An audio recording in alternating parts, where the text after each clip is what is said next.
السلام علیکم ورحمۃ اللہ وبرکاتہ۔ وعلیکم السلام ورحمۃ اللہ۔ ان الحمد للہ نحمدہ ونصلی علی رسولہ الکریم، اما بعد، اعوذ باللہ السمیع العلیم من الشیطان الرجیم من حمزہ ونفخہ ونفثہ۔ قال اللہ تبارک و تعالی فی القرآن المجید والفرقان الحمید: وَإِذْ نَجَّيْنَاكُم مِّنْ آلِ فِرْعَوْنَ يَسُومُونَكُمْ سُوءَ الْعَذَابِ يُذَبِّحُونَ أَبْنَاءَكُمْ وَيَسْتَحْيُونَ نِسَاءَكُمْ وَفِي ذَلِكُمْ بَلَاءٌ مِّن رَّبِّكُمْ عَظِيمٌ۔ وَإِذْ فَرَقْنَا بِكُمُ الْبَحْرَ فَأَنجَيْنَاكُمْ وَأَغْرَقْنَا آلَ فِرْعَوْنَ وَأَنتُمْ تَنظُرُونَ۔ محترم بھائیو، آج ہم انشاءاللہ الرحمن سورۃ البقرہ کی آیت نمبر 49 اور 50 اس کا لفظی ترجمہ اور مختصر تفسیر انشاءاللہ الرحمن پڑھیں گے۔ اللہ رب العزت فرماتے ہیں: وَإِذْ نَجَّيْنَاكُمْ، اور جب نجات دی ہم نے تم کو، من آل فرعون، آل فرعون سے، یسومونکم، دیتے تھے وہ تم کو،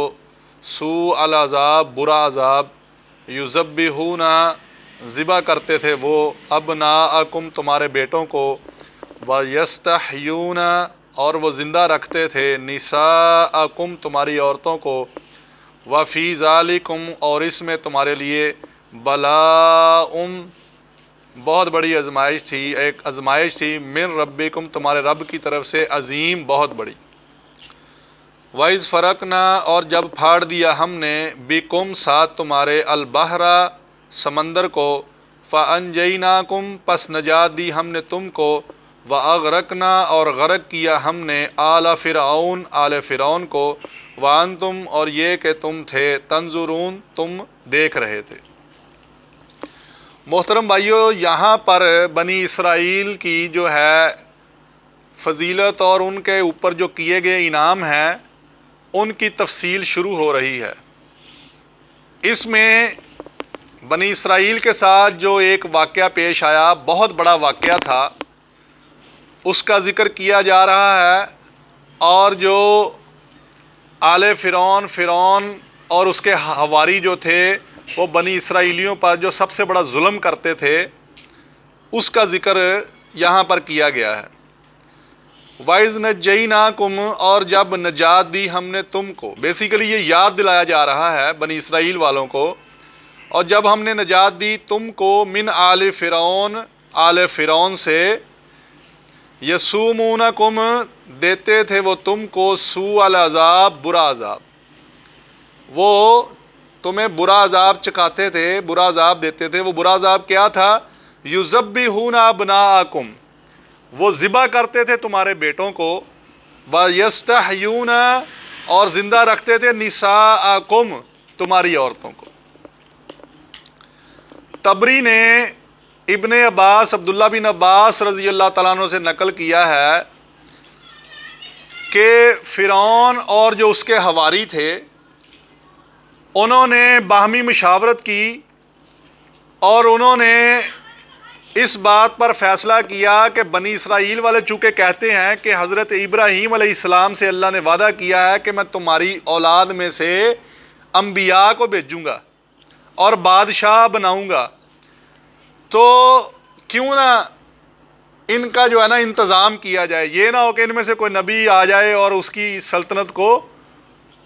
تاہو بالا کر دے، ان کی سلطنت کو ختم کر دے۔ تو انہوں نے باہمی مشاورت سے کہا کہ کچھ لوگ ایسے ہونے چاہیے جن کے ہاتھوں میں چھریاں ہوں اور وہ بنی اسرائیل کے علاقوں کا چکر لگاتے رہیں، جہاں بھی کوئی نومولود بچہ پیدا ہو اس کو وہ فوراً ذبح کر دے۔ تو انہوں نے اس پر عمل کیا اور ایسا ہی کیا کہ جب وہ چکر لگاتے ان کے علاقوں میں، بنی اسرائیل کے علاقوں میں، تو جہاں پر کوئی بچہ پیدا ہوتا نیا نومولود تو اس کو پکڑ کر ذبح کر دیتے، اس ڈر سے کہ کہیں ان کے اندر کوئی نبی نہ پیدا ہو جائے، کوئی حکمران نہ پیدا ہو جائے، کوئی بادشاہ نہ پیدا ہو جائے جو فرعون کی حکومت کو تباہ کر دے، ختم کر دے۔ اس ڈر سے انہوں نے بچوں کو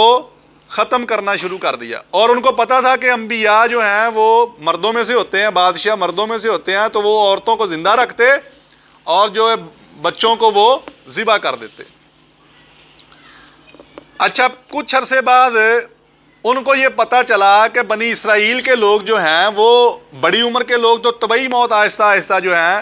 وہ فوت ہو رہے ہیں، اور بچوں کو پیدا ہونے والے لڑکوں کو وہ خود ذبح کر رہے ہیں۔ انہیں اس چیز کا احساس ہوا کہ ہم تو بنی اسرائیل سے مشقت لیتے ہیں، بنی اسرائیل والوں سے ہم کام کرواتے ہیں، جتنے بھی مشقت کے کام تھے، کھیتی باڑی کے کام تھے، وہ فرعون اور اس کے حواری وہ بنی اسرائیلیوں سے کرواتے تھے۔ اب ہوا کیا، ان کو یہ احساس پیدا ہوا کہ اگر بنی اسرائیل کی نسل ختم ہوگی، یہ لوگ کم ہو گئے، تو جناب ہمارا کام کون کرے گا؟ انہوں نے اس لیے ان کی نسل کشی شروع کر دی۔ پھر کیا ہوا، جب ان کو یہ احساس پیدا ہوا تو انہوں نے باہمی پھر مشاورت کی۔ انہوں نے کہا کہ اب ایسا کرتے ہیں، 1 سال جو ہے وہ بچے ذبح کر دیتے ہیں اور 1 سال جو ہے بچوں کو چھوڑ دیتے ہیں۔ اب کیا ہوا کہ جس سال بچے چھوڑنے کی باری تھی تو اس سال جو ہے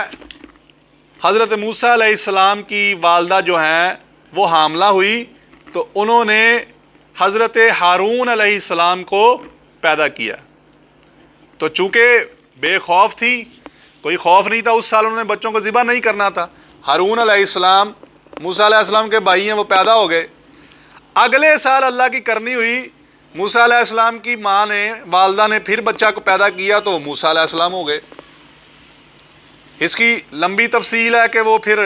فرعون کی جو ہے گھر والی نے ان کو اڈاپٹ کر لیا، ان بچے کو، موسیٰ علیہ السلام کو، وہ پھر انہوں نے ذبح نہیں کرنے دیا، اور یہ بہت لمبی تفصیل ہے۔ خیر، موسیٰ علیہ السلام بچ گئے۔ تو یہ ایک واقعہ ہے، اور یہ